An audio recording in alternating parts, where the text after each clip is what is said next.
নোটা নিয়ে বড় ভুল ভাঙান। ভোটের আগে জানতেই হবে। ভোটের সময় ব্যালটে থাকা নোটা নন অফ দি অ্যাবাভ অপশনটি নিয়ে এখনও বহু ভোটারের মধ্যে বিভ্রান্তি রয়েছে। অনেকেই মনে করেন নোটাতে বেশি ভোট পড়লে নির্বাচন বাতিল হয়ে যায় বা পুনরায় ভোট গ্রহণ হয়। বাস্তবে বিষয়টি কিন্তু একেবারেই আলাদা। 2013 সালে সুপ্রিম কোর্ট অফ ইন্ডিয়ার নির্দেশে ভারতে নোটা চালু হয়, যাতে ভোটাররা তাদের অসন্তোষ প্রকাশ করতে পারেন। এর মাধ্যমে কেউ যদি মনে করেন যে কোনো প্রার্থী যোগ্য নন, তাহলে তিনি নোটা বেছে নিতে পারেন। তবে গুরুত্বপূর্ণ বিষয় হল, নোটা সর্বাধিক ভোট পেলেও নির্বাচন বাতিল হয় না। যিনি প্রার্থীদের মধ্যে সবচেয়ে বেশি ভোট পান নোটা বাদ দিয়ে, তিনিই নির্বাচনে জয়ী হন। তাহলে নোটার গুরুত্ব কোথায়? বিশেষজ্ঞদের মতে এটি ভোটারদের একটি শক্তিশালী বার্তা দেওয়ার মাধ্যম।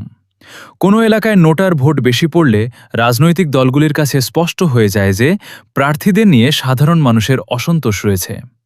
আগামী নির্বাচনের আগে তাই নোটা সম্পর্কে সঠিক ধারণা থাকা জরুরি, কারণ এটি শুধু একটি অপশন নয়, বরং গণতান্ত্রিক মত প্রকাশের একটি গুরুত্বপূর্ণ উপায়। আরও ইন্টারেস্টিং নলেজ জানতে ভিডিওটি লাইক করুন এবং চ্যানেলটি সাবস্ক্রাইব করুন।